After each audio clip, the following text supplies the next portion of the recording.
कई पहलू इस सानहे के सामने आए हैं। आज़ाद कश्मीर हुकूमत पर कई सवाल उठ रहे हैं, कई सवाल बेरोज़गारी के हवाले से उठ रहे हैं, कई सवाल सोशल इश्यूज़ के उठ रहे हैं, कई सवाल ये उठ रहे हैं कि हमारे लोग माइग्रेट करना चाह रहे हैं। लेकिन क्या मामलात थे कि हमारे इस रीजन के लोग जो अच्छे सेटल्ड भी हैं, वेल ऑफ भी हैं और यहाँ उनकी माशी हालत भी इस तरह की नहीं कि वो इस तरह के रिस्क लेके माइग्रेट करें, तो क्या वजूहात बनी कि इस खित्ते के लोग यूरोप में एक डंकी के ज़रिए जाने की कोशिश कर रहे हैं और अपनी जानों को रिस्क में डाल रहे हैं। तो हम तौकीर गिलानी साहब से बात करेंगे। सर, आप ये बताइएगा कि क्या वजूहात बनी, आप चूँकि इस एरिया के भी रहने वाले हैं, एक लंबे अरसे से पहले भी कई सानेहात होते रहे, तो क्या वजूहात हैं कि यहाँ के लोग ज़्यादा माइग्रेट करना चाह रहे हैं और वो भी यूरोप की तरफ? जी, बहुत शुक्रिया आपका। और यकीनन जिस तरह आप लोग फ़िक्रमंद हैं, इस तरह यहाँ का हर शहरी जो है वो इस जी, साने के बाद काफ़ी फ़िक्रमंद हुआ है। और हमारा ये कुछ आप इसको एक नेशनल प्रॉब्लम समझ लें कि हम सानेआत के बाद ही फ़िक्रमंद होते हैं। बिल्कुल। तो ये असल में ये जो कोटली और ये मीरपुर का इलाका है, ये अगर इसको हम जियोग्राफिकली देखें तो गुजरात के साथ इसका लिंक है, राइट। मीरपुर डिवीज़न का। जी, और ये इलाका एक तवील अरसे से जो है वो इंसानी स्मगलरों की एक बड़ी प्रॉफिटेबल अमाजगाह है। राइट। यहाँ असल में 70s के बाद यहाँ से लोग यूरोप की तरफ और बरतानिया की तरफ मूव हुए। तो जो लोग बरतानिया गए या यूरोप गए तो उनके लाइफ़स्टाइल में एक तब्दीली आई। जी, उनके पास थोड़ी दौलत आई तो वो जो है वो उन्होंने उसका एक्सप्रेशन मकानात की शक्ल में, गाड़ियों की शक्ल में और दीगर शो ऑफ करना शुरू शो किया। ऑफ करना शुरू किया। तो उससे ये हुआ कि समाज पे एक असर पड़ना शुरू हुआ कि अगर आपने अच्छी ज़िंदगी गुजारनी है और अगर आपने ज़्यादा पैसे कमाने हैं, बड़ा मकान बनाना है, तो आप जो है वो बरतानिया चले जाएँ और वहाँ से पैसे कमा के तो फिर राइट। पीछे जो है वो लोगों को आप सर्व करें अपनी फैमिली को। तो इस सारी जो ये लोगों की ये ख्वाहिश थी, इसका फ़ायदा जो है वो इंसानी स्मगलरों ने उठाया और उन्होंने तरह-तरह के रास्ते तलाश करना शुरू किए कि लोगों को गैर कानूनी तरीके से पैसे लेके तो किसी तरह मुख्तलिफ़ ममालिक की जो है वो सरहदें अबूर करके पार करवाया जाए। तो ये जो सारा सान्या है, इसके पीछे भी ये पूरी की एक एक तारीख़ है, इस ख्वाहिश की कि हमें जो है वो यूरोप की तरफ जाना है। ठीक है। इसमें रोज़गार के इश्यूज़ हैं, इसमें फ्यूचर के हवाले से जो लोग अनसिक्योरिटी इनसिक्योरिटी है। फ़ील करते हैं वो भी है।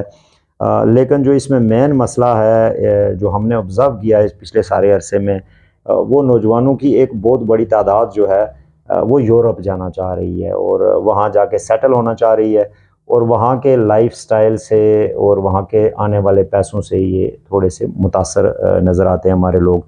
पिछले अरसे में बहुत सारे लोग जो हैं वो मुख्तलिफ लीगल तरीक़ों से भी गए हैं, जैसे स्टूडेंट वीज़ा पे बहुत जी, सारे लोग गए या वर्क परमिट पे गए। लेकिन एक बहुत बड़ी तादाद लोगों की ऐसी भी है जो मुख्तलिफ एजेंट्स के उनका शिकार हो जाती है और वो इल्लीगल सुहाने वेज़ के ज़रिए। ख्वाब दिखाते हैं और वो कहते हैं कि आपने यहाँ तक जाना है, वहाँ से हम आपको पार करवा देंगे, फिर आप यूरोप में दाखिल हो जाएँगे, फिर आप एक बेहतर ज़िंदगी जो है वो आपकी मुंतज़िर है। तो छोटे-मोटे हादसे तो तसलसल के साथ होते ही रहते जी, हैं। लेकिन एक इसके साथ एक ट्रेजेडी ये है कि बहुत सारे ख़ानदान या जो मतलब मुख्तलिफ़ इलाकों के लोग हैं, वो इस तरह की ट्रेजेडीज़ को छुपाने की कोशिश करते हैं, वो पर्दा डालने की कोशिश करते हैं। वो शायद ये समझते हैं कि अगर हमने बताया तो इर्द-गिर्द के जो हमारे लोग हैं, वो हमारे शरीक जिस तरह हम उनको कहते हाँ, हैं कि हमारे जो हैं क्या बात वो करेंगे? बातें करेंगे हमारे हवाले से कि इस तरह है। तो बहुत सारे हादसे जो हैं वो इस चीज़ की नज़र हो जाते हैं कि वो सामने नहीं आ बिल्कुल। पाते। इसका मुज़ाहिरा हमने अभी इस सानहे के बाद भी देखा कि जो जिन बच्चों की कैजुअल्टीज़ हुई हैं, जो वहाँ डूबे हैं और अभी तक वो मिल नहीं सके, तो उनके पेरेंट्स भी, उनके फैमिली वाले भी इस चीज़ को छुपाने की कोशिश कर रहे हैं और ज़्यादा बात नहीं कर रहे। शायद किसी और वजह से भी रिलक्टेंट होंगे। उसकी वजह शायद इंतज़ामिया और पुलिस भी है, उनका रवैया भी कुछ मुख़्तलिफ़ है। लेकिन मैं आपसे ये जानना चाहूँगा कि इस सानहे के फ़ौरी बाद एक एफ़आईआर होती है जिसमें 8 लोगों को नामज़द किया जाता है, उनको गिरफ़्तार भी किया जाता है। क्या इससे पहले यहाँ की लोकल इंतज़ामिया को, यहाँ के हुक्मरानों को और इंतज़ामिया तो ज़ाहिर है उनको इस चीज़ का इल्म नहीं था कि ये लोग ह्यूमन ट्रैफिकिंग में मुलव्वस हैं? जी, जी, बिल्कुल इल्म है। यहाँ पे माज़ी में भी एफआईए की कार्रवाइयाँ भी होती रही हैं और यहाँ की जो एडमिनिस्ट्रेशन है वो भी इस तरह की छोटी-मोटी कार्रवाइयों में बाज़ दफ़ा जो है वो नज़र आती हैं ऐसी कार्रवाइयाँ कि इंतज़ामिया ने किसी को गिरफ़्तार कर लिया ये वो। लेकिन मोस्टली चूँकि पूरा सिस्टम करप्ट है, एडमिनिस्ट्रेशन जो है, मैं तो अक्सर ये कहता रहता हूँ कि आज़ाद कश्मीर की जो एडमिनिस्ट्रेशन है ये करप्ट तो है ही, ये नाअहल और कामचोर भी है। तो ये जब तक कि इनको कोई, या तो इनको नज़र आ रहा हो कि इनका फौरी तौर पे कोई बेनिफिट है, पैसे का बेनिफिट है, या किसी ख़ास टाइम पे इनकी मतलब तरक्कियों का मसला होता है, कोई मेडल वेडल लेना हो, कोई तरक्की हो, और या कोई प्रेशर आए या इस तरह का कोई हादसा हो, तो ये हरकत में आते हैं। अदरवाइज़ जो है ये इंजॉय करते हैं, ये अपने दफातर में बैठ के और अपनी जो वो एक सरकारी करोफर होती है उसको ये इंजॉय करते हैं, और ये सारा कुछ इनकी नाक के नीचे होता है। यहाँ बहुत बड़ी तादाद है एडमिनिस्ट्रेशन की। आज़ाद कश्मीर जैसे खित्ते में 40-45 लाख की आबादी में 3 डिवीजन्स हैं, वो कमिश्नर बैठे हुए हैं वहाँ पे, एडिशनल कमिश्नर हैं, डिप्टी कमिश्नर हैं, एडिशनल डिप्टी कमिश्नर हैं, एसडीएम हैं। मतलब यानी कि इतना बड़ा नेटवर्क है, और फिर यहाँ पे एजेंसीज़ का भी बहुत बड़ा नेटवर्क है। और अनफॉर्चुनेटली वो सारा नेटवर्क जो है वो पॉलिटिकल हंटिंग में लगा रहता है, वो पॉलिटिक्स को मैनिपुलेट करना, और यहाँ जो आज़ादी की आवाज़ें और दूसरे इस तरह की चीज़ें हैं वो उनके ऊपर वो ज़्यादा स्निफिंग करते रहते हैं। और ये जो समाज दुश्मन अनासर हैं ये मोस्टली जो है वो इनकी गुड बुक्स में होते हैं, या इनके साथ लिंक्स में होते हैं, या ये उनको जानते होते हैं। फिर एक बरादरी का बड़ा फैक्टर है, यहाँ पे मुख्तलिफ बरादरियाँ हैं, उनकी हुकूमतें हैं, उनके ऑफिशियल्स हैं, तो उन्हीं के लोग आगे काम कर रहे होते हैं। तो ये मामला जो है ये इंतज़ामिया की, आप ये समझ लें कि गैर एलानिया सुपरविजन या नेग्लिजेंस आप इसको कह सकते हैं, ये उनकी नज़रों से पोशीदा हरगिज़ नहीं है, जैसे कि और दीगर बहुत सारे समाज दुश्मन एक्टिविटीज़ हैं वो पोशीदा नहीं है। आपने ये कहा कि इंतज़ामिया से ये पोशीदा नहीं है, लेकिन इसमें सिविल सोसाइटी भी, आपने बरादरियों की बात की, सिविल सोसाइटी भी उनको प्रोटेक्ट कर रही है। अभी इस सानहे के बाद भी उन बच्चों के लवाहिकीन उनको उनके नाम बताने से रिलक्टेंट हैं, खुल के बात नहीं कर रहे। तो इस सारी चीज़ का सद्देबाब क्या है? असल में इसमें और भी बहुत सारे इश्यूज़ हैं। जितने बच्चे ये इस हादसाने में गए हैं, इससे कई गुना ज़्यादा बच्चे अभी पीछे बैठे हुए हैं, और वो भी इन्हीं के बच्चे हैं, इन्हीं लोगों के ही। तो ये खौफज़दा हैं कि शायद दूसरे जो बाकी बच्चे हैं उनको भी कोई नुकसान ना पहुँचे। फिर ये इस तरह इससे भी खौफज़दा हैं कि चूँकि ये जो पूरी ट्रैफिकिंग है इसमें शायद बहुत सारी फैमिलीज़ के लोग भी इन्वॉल्व होते हैं, जो पैसे का लेन देन करते हैं, जो एजेंटों से बातचीत करते हैं। मतलब हर फैमिली में कोई एक आध आदमी, कोई बड़ा बंदा होता है, कोई जिसको लोग कहते हैं ये हमारा सियाना है, हमारा बड़ा है, तो ये हमारी डीलिंग करेगा जी। तो वो डीलिंग करवा देते हैं। उनकी इंटेंशंस तो ये होती हैं कि हमारा बच्चा चलो चला जाएगा और सेटल हो जाएगा, तो चलो कुछ फ़ायदा हो जाएगा, लेकिन वो काम गैर कानूनी होता है। सही। तो जब इस तरह का हादसा हो जाता है तो फिर वो सारे लोग थोड़े से मुहतात हो जाते हैं कि शायद हम भी इसकी लपेट में जो है ना वो ना आ जाएं। तो ये वाला मामला भी है। और फिर दूसरा ये है कि बहुत सारे एजेंट्स जो हैं वो भी उन्हीं ट्राइब्स, उन्हीं लोकेलिटीज़ में से ही होते हैं, अजीज़ रिश्तेदार भी होते हैं। तो चूँकि ये एजेंटों का एक पूरा चेन है जी। और मोस्टली होता ये है कि जो आदमी आपके बच्चे को बाहर भेजने का कहता है वो अतमी एजेंट होता ही नहीं है, वो एजेंट के एजेंट के एजेंट का एजेंट होता है। कई सब एजेंट्स के बाद सब एजेंट्स के बाद आता है। तो लोगों को असली एजेंट का पता ही नहीं होता। हाँ, इन इलाकों में कुछ एजेंट्स जो हैं वो बड़े मशहूर हैं, यानी ये गुजरात से लेके तो खुरटा तक 3-4 ऐसे लोग हैं जो बहुत ज़्यादा फेमस हैं, यानी कि जिनको गांव देहातों में लोग जानते हैं। अच्छा फलाना आदमी जो है वो बाहर भेजता है जी, और उसने इतने बंदे भेजे हैं। अब वो अगर 100 बंदा भेजता है तो जो 10 बंदे चले जाते हैं किसी ना किसी तरीके से, किस्मत से, वो फिर एक और जो है ना वो एक सक्सेस स्टोरी के तौर पे उसको पेश करते हैं और मोटिवेट करते हैं कि अच्छा जी वो पहुंच गए हैं तो आप भी जाएं। अच्छा, इसमें 2 चीज़ें पॉइंट आउट कर दें। एक ये कि सिविल सोसाइटी को क्या किरदार अदा करना चाहिए। लेकिन ना जी मेरा सिविल सोसाइटी को कैसे एजुकेट किया जा सकता है जी इन हादसों से बिल्कुल, बचने? ये हम अक्सर इस पे अब आजकल तो ये गुफ्तगू बड़ी हो गई है। एक तो ये है कि समाजी तौर पे लोगों को अवेयरनेस देने की ज़रूरत है कि अगर वो बाहर ही जाना चाह रहे हैं और यूरोप की तरफ ही जाना चाह रहे हैं, तो उसके बेशुमार लीगल रास्ते हैं जो महफूज भी हैं, जो कानूनी हैं, और जो आसान हैं, इतने मुश्किल नहीं हैं। तो चाह जाए कि आप इतना पैसा खर्च करके और इतना रिस्क उठा के आप जाते हैं, अगर आप उन चीज़ों की तरफ आएँ, तो उसके लिए जो मैं समझता हूँ कि एक तो ये है कि समाजी सतह पे टेक्निकल एजुकेशन जो है, वोकेशनल सही। एजुकेशन जो है, इसको एक फ़रोग़ देने की ज़रूरत है कि ताकि हमारे बच्चे स्किल्ड हों, तो फिर वो स्किल्ड लेबर के तौर पे दुनिया के किसी भी मुल्क में लीगली जा सकें। ठीक है। दूसरा ये है कि ये जो हमारे मुआशरे में एक रेस लग गई है, ये दौलत की और सोशल स्टेटस की, और ये जो मसनूई एक मतलब एक मामला है सारा दिखावे का, तो इस पे मेरे ख़्याल में हमें जो है वो हमारी मसाजिद को, हमारे सोशल गैदरिंग्स को और हमारे इवन स्कूल्स को भी, चूँकि हम एक जी, मुतासरा जी। इलाका हैं, तो यहाँ पे थोड़ी-सी एक ज़रा ज़्यादा उस प्लानिंग की ज़रूरत है कि यहाँ से सोशली लोगों को एजुकेट किया जाए कि ये तरीके जो हैं वो उससे ना इख्तियार किया जाए। जी। वालिदैन को एजुकेट करने की ज़रूरत है। फिर ऐसे तमाम अनासर जो इस तरह की सरगर्मी में इन्वॉल्व हैं, उनको रिपोर्ट करना बहुत ज़रूरी है। हमारे लोगों को बहुत सारी कानूनी चीज़ों का नहीं इल्म पता है नहीं। और उसमें भी निज़ाम का मसला है। यानी यहाँ प्रॉब्लम ये है कि अगर आप थाने में रिपोर्ट करवाने भी जाते हैं, तो कोई गारंटी नहीं है कि आपकी रिपोर्ट होती भी है या नहीं होती है। सही। और आपको जो मतलब थाने वाले लोग हैं, वो ऐसे डील करते हैं कि लोग समझते हैं कि अच्छा यार जान छुड़ाओ, मतलब ना ही सही। रिपोर्ट कराओ, बेहतर है बस किसी तरह जान छूट जाए। तो ये मैं एक मल्टीटास्क आप ये समझ लें कि सिविल सोसाइटी का तो एक वो है। रोल आपने डिफाइन किया कि उनको एजुकेट करना चाहिए, उसमें मेंबर और मेहराब को भी किरदार अदा करना चाहिए। ये बताएँ इंतज़ामिया को किस किस्म के इक़दामात करने चाहिए? इस मामले के बाद तो देखें ना, फौरी तौर पे 2-3 चीज़ें बहुत ज़रूरी हैं। एक तो ये है कि एक बेरहम किस्म का क्रैकडाउन किया जाए जितने भी ये इंसानी स्मगलिंग में लोग जी। इन्वॉल्व हैं, और इस नेटवर्क को हमेशा के लिए ख़त्म किया जाए, तोड़ा जाए। और ये कोई इतना मुश्किल काम नहीं है, सही। ये तो इंतज़ामिया के बाएँ हाथ का काम है। मतलब आपने 20 आदमियों को गिरफ़्तार करना है, ज़ाहिर उनको है। सज़ाएँ दिलवानी हैं, और कानून पे अमल दरामद करवाना है। और दूसरा ये है कि ये जो मुतासरा जो ख़ानदान हैं, इनकी अश्क-शुई की जाए, इनकी दाद-रसी की जाए, और ये दाद-रसी जो है वो उनके प्यारों की लाशों की वापसी या शनाख्त या उनका वेयर अबाउट जो भी है, गुमशुदा हैं, डेड हैं, उसमें फैसिलिटेट करने से लेके लोगों को ये एहसास हो कि रियासत उनके साथ खड़ी है।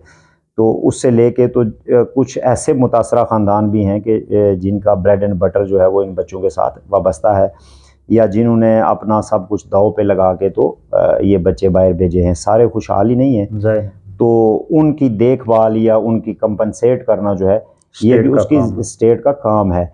और एक लॉन्ग रन पॉलिसी भी इस हवाले से जो है वो स्टेट को सिविल सोसाइटी के साथ मिलके तो तरतीब देने की ज़रूरत है कि लोगों को इस हवाले से आगाही दी जाए। और मैं ये समझता हूँ कि ये जो एरिया है, ये जो कोटली मीरपुर डिवीज़न है, यहाँ चूँकि अक्सरियत आबादी की यूरोप में ऑलरेडी सेटल्ड है, तो यहाँ ये कोई इतना बड़ा इश्यू नहीं होगा कि आप कोई ऐसी चीज़ लोगों के सामने रखेंगे कि जो लोगों को समझ नहीं आएगी।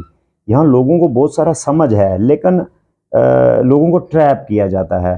तो लोगों को उससे बचाने के लिए कुछ वाज़ेह चीज़ें जो हैं वो एडमिनिस्ट्रेशन की तरफ से आनी चाहिए, जिसमें एटलीस्ट यानी इस तरह की जो ह्यूमन ट्रैफिकिंग है, इसकी गुंजाइश नहीं रहनी नहीं चाहिए। इतने बड़े साने के बाद कि जिसमें पूरी इंटरनेशनल कम्युनिटी इन्वॉल्व हो गई है, हमारी रियासतों को कुछ ना कुछ सबक सीखने की ज़रूरत है। अभी तक बड़ा अनफॉर्चुनेट है कि जैसे यूनान जैसे मुल्क में 3 दिन का सोग मनाया जा रहा है, वहाँ बड़े-बड़े प्रोटेस्ट हुए हैं और यूनाइटेड नेशन के लोग वहाँ पे मौजूद हैं, दूसरी हुकूमतें वहाँ पे बैठी हुई हैं।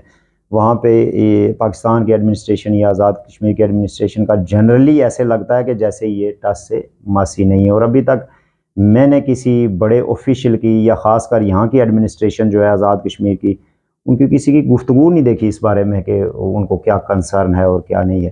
तो जो गवर्नमेंट है और जो एडमिनिस्ट्रेशन है, उसको एटलीस्ट एक कंसर्न शो करना चाहिए कि लोगों के हवाले से। अच्छा, एक बड़ा इशू आपने हाईलाइट किया कि एक रेस लगी हुई है, वो तो एक साइकोलॉजिकल इशू भी है, लेकिन जो एक जेन्युइन इशू, दूसरा मेजर इशू है जो शायद इस रीजन के इन जवानों को नहीं था, लेकिन बेरोज़गारी।